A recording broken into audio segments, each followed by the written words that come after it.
né? Porque eu não tinha nada para dar para eles. E ele me falou uma coisa que pegou no meu coração, né? Ele falou assim: se você for esperar você estar preparado, você nunca vai fazer nada, porque a gente nunca vai estar 100%, né? A gente nunca vai atingir a perfeição.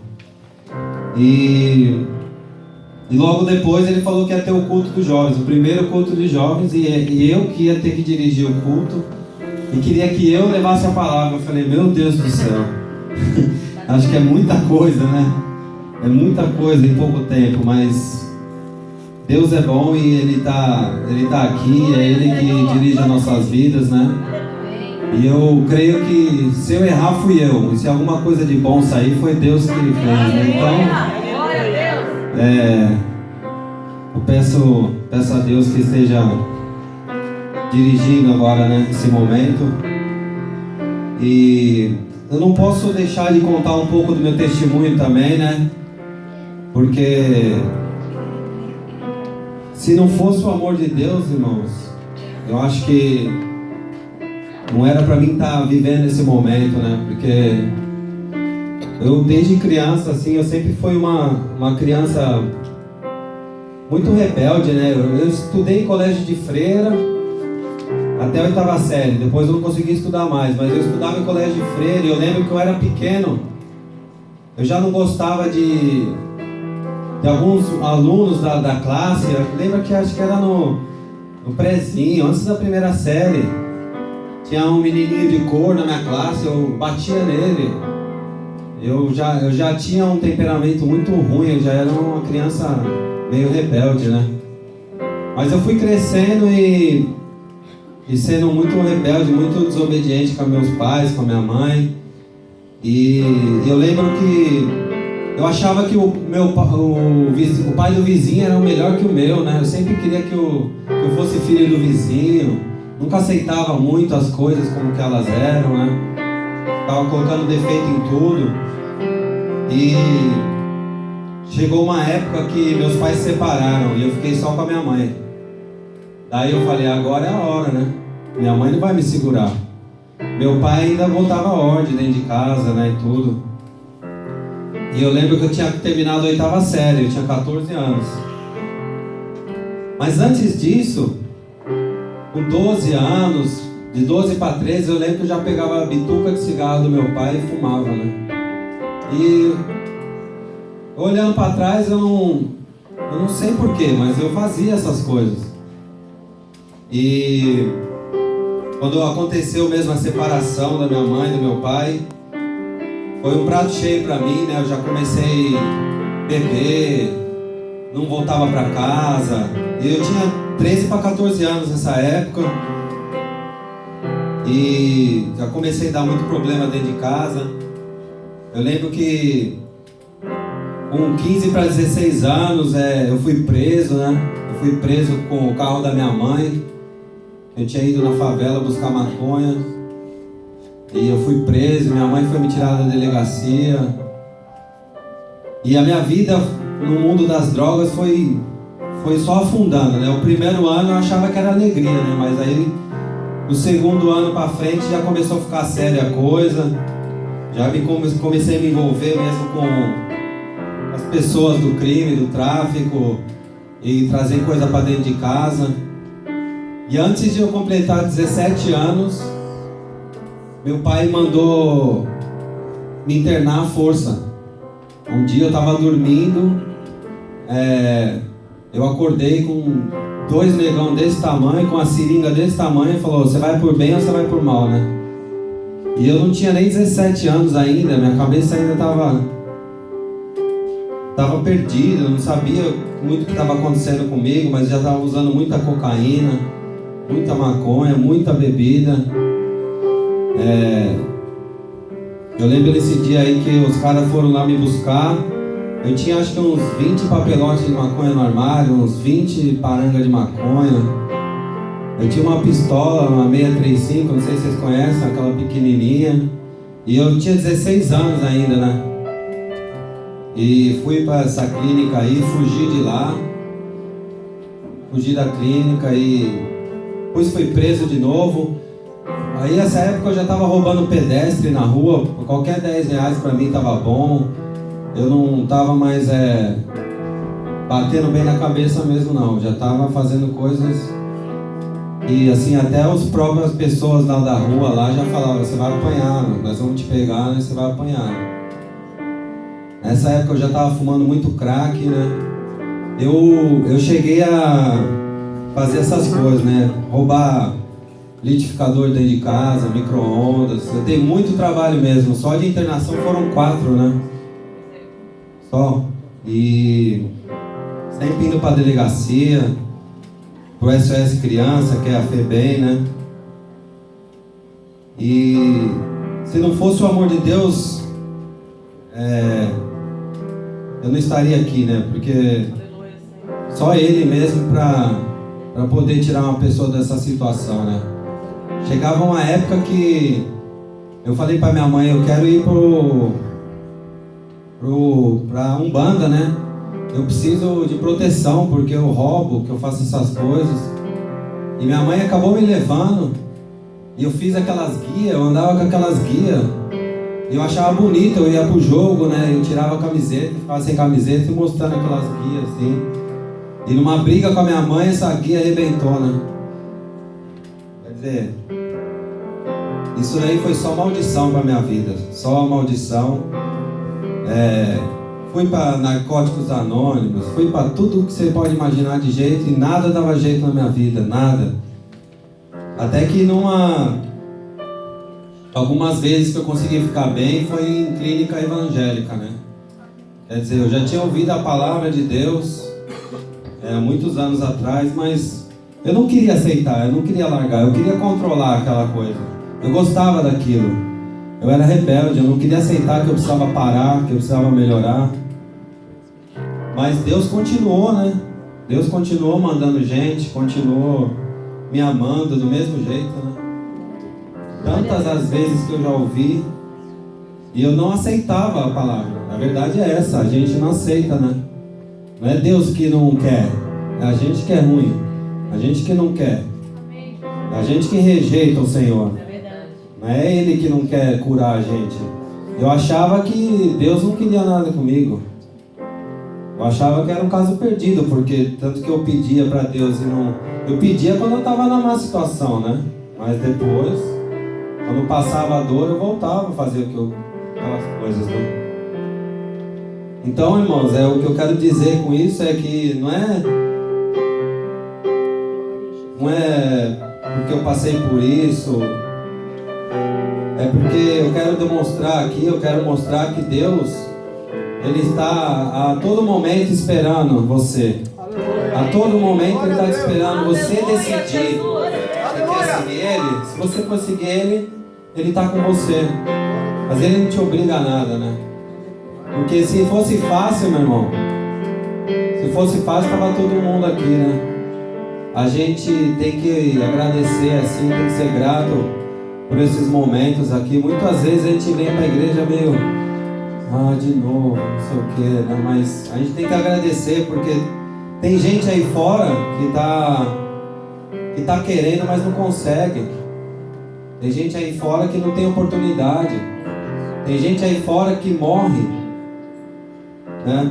Na primeira, na segunda vez, usando droga, fazendo um assalto, sabe? Eu podia contar aqui inúmeras coisas que eu já passei, mas coisas feias mesmo, ridículas, sabe? E eu sempre buscando eu sempre correndo em direção à morte. E as pessoas olham e falam, esse cara é suicida, né? Esses caras que estão aí na rua, eles são suicidas. Eles estão perdidos, né? Eles não sabem outro caminho. Mas graças a Deus nós estamos aqui, né, irmão? Eu gostaria de ler um pouco da palavra agora, de contar um pouco desse amor de Deus, do que Deus é capaz, né? Do que Deus faz pra gente, né? Gostaria de ler em Romanos, capítulo 8, né? O versículo 1, que diz, Eu andei lendo, né, esse livro de Romanos essas semanas aí, e eu vejo aqui Paulo, como ele descreve muito bem, né, sobre a fé, né, sobre a salvação, sobre a graça. Ele descreve muito bem aqui a doutrina, né, descrevendo para os romanos, né, como que eles deveriam entender, né, que já a salvação tinha chego, pelo intermédio da fé, né. E Romanos 8 diz: agora, pois, já nenhuma condenação há para os que estão em Cristo Jesus, né? Tem uma outra tradução que diz que não andam pela carne, mas sim pelo Espírito, né? E eu vejo que Paulo, aqui nesse livro de Romanos, ele dá bem um exemplo, ele esclarece muito bem, né, do que Deus fez, do plano de Deus para a salvação da raça humana, né? Sempre lembrando que a gente é pecador e não tem como fugir disso, né? Que todos pecaram e carecem da glória de Deus, né? Todo ser humano. Não existe nenhuma pessoa no mundo que já nasceu sem pecado, perfeito. Mas Deus tinha um plano, né? Deus tem um plano. E esse plano foi entregue, né? O filho dele foi entregue. Entregue na morte de cruz. Do mesmo jeito que a gente, por ser descendente de Adão, veio com o pecado, quando a gente pela fé aceita Jesus, a gente passa a ser filho de Deus. E quando a gente passa a ser filho de Deus, Ele é o nosso juiz, né? É como se a gente cometesse um crime todos os dias. E na hora de ser julgado, Jesus entra na nossa frente e fala: a culpa está em mim. Ele não é culpado de nada. E foi assim que Ele levou nossos pecados na cruz. Ele se colocou no nosso lugar, pela nossa vida, pela vida do drogado, do alcoólatra, do mentiroso, pela vida de todos aqueles que acreditam. Então a gente precisa ter isso no nosso coração. A gente precisa ter essa fé que Jesus morreu por nós, sabe? A gente precisa crer que Jesus morreu por nós, que isso não é só um conto de fadas, não é só não, Ele morreu no nosso lugar. Deus entregou o Filho dele numa cruz. Podia ser uma morte mais normal, mas foi uma morte horrível, uma morte de cruz, né? Por amor à raça humana, por amor aos seus filhos, né? Então a gente precisa lembrar disso todos os dias das nossas vidas, precisa agradecer. Às vezes eu venho para a igreja, eu fico, nossa, mas de novo, montar, desmontar aquilo, não sei o que, mas o que Deus fez, né? O que Jesus fez pela minha vida, né? Se eu tiver a consciência daquilo e pensar como é que foi aquela morte, eu acho que a gente devia sair da igreja aqui pulando, né? Pregando nas ruas, assim. Glória a Deus. Mas essa justificação, né? Por Cristo é bem legal. Eu vi uma coisa na internet que é no dia do juízo, né? As pessoas vão chegando e tem uma balança. E a pessoa fala: eu fui bom, eu fiz isso, eu fiz aquilo, né? Eu fiz boas obras. Ele sobe na balança. Aí vai lá, ruim. Espera ali. Aí vai o outro: eu fiz isso, eu fiz aquilo. Eu errei um pouquinho, mas eu ajudei o fulano, eu ajudei esse ciclano. Sobe na balança, ruim. Aí quando chega o Filho de Deus, o Filho de Deus fala assim: eu pequei, eu errei, não sei o quê. Aí o cara fala: sobe na balança. Aí Jesus fala assim: não, quem vai subir na balança por ele sou eu, né? Aleluia. Quer dizer, a graça, né? É a graça de Deus, né? A gente não merece, mas Ele se coloca no nosso lugar. Só basta a gente ter fé, né? Só basta a gente acreditar, porque nenhuma condenação há para aqueles que estão em Cristo. Como é que faz para mim estar em Cristo? Eu preciso crer. Eu preciso crer que Ele morreu por mim. Eu preciso crer, né? Que Ele que é o Salvador da nossa vida. E só dando um passo desse, o Espírito já nos inclina a buscar mais a Deus. O Espírito já nos inclina, o Espírito Santo, né? Que Ele deixou o Espírito Santo, né? Para cobrir toda a lei, né? E agora nós vivemos na lei do Espírito, né? Glória a Deus. A lei da escrita, a lei do ser humano já morreu quando Jesus morreu naquela cruz. Nós vivemos na lei do Espírito, que é a lei do Espírito que traz vida, né? A lei do Espírito que nos dá essa força de continuar. Porque a lei, ela só faz mostrar o nosso pecado, né? Ela só faz dizer o que é certo e errado, né? Mas a lei do Espírito, ela nos livra, né? Ela nos lava, ela nos purifica, ela nos perdoa. Glória a Deus. Quando a gente abaixa a cabeça, quando a gente se prostra diante de Deus. E é isso, meus irmãos, a gente precisa ter fé. A salvação vem pela fé. Eu gostaria também de falar, porque todo aquele que crê que será batizado será salvo, né? Mas aquele que não crê está condenado. Então, a importância da gente crer e ser batizado, né? O batismo é uma parte importante também da nossa vida. Eu lembro do meu batismo também. Foi um dia muito importante, que eu tinha o desejo no meu coração de me batizar. Mas eu vejo que às vezes a gente tem que chamar as pessoas para o batismo, né? O batismo, ele devia partir de nós, essa vontade de ser batizado, né? De confirmar essa crença, né? De confirmar essa crença em Deus, descendo nas águas, né? Sendo lavado. Amém, irmãos? Amém. É muito Glória a importante Deus. isso para a nossa vida cristã, Verdade. nossa crença. E dizer também, né, que é pela graça, né, irmãos? Se não for pela graça, não é por lei, não é ninguém que vai dizer para mim que eu tenho que me vestir assim ou assado, que eu tenho que falar desse jeito ou de outro.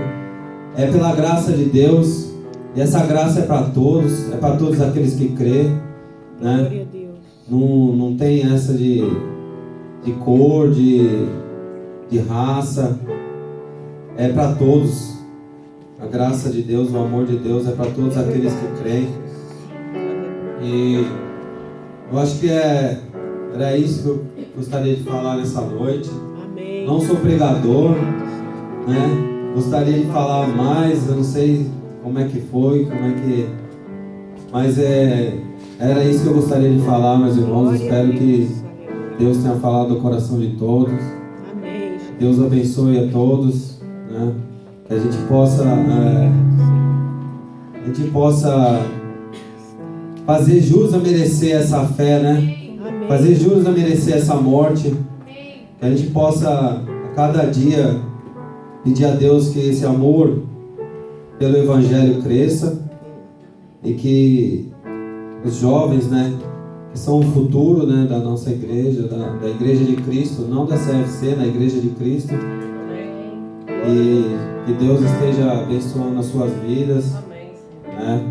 O Espírito Santo esteja sempre com vocês, Amém. né? Graças a Deus. Que acho que a escolha mais importante que a gente tem na nossa vida hoje é estar na igreja e seguir o Evangelho. Porque as coisas passam aí fora, sabe? Aquela festa, ela passa, aquela alegria, ela passa. Mas a salvação é eterna. Aleluia. Né? Glória a Deus. Essa salvação é eterna, é para sempre. Ele tá te chamando, te tirando de um lugar horrível para te levar para um paraíso, né? E acho que a gente tem que fazer a escolha e seguir em frente de fé em fé, como diz Paulo, né? O justo viverá pela fé. Amém, irmãos? Amém. Glória a Deus.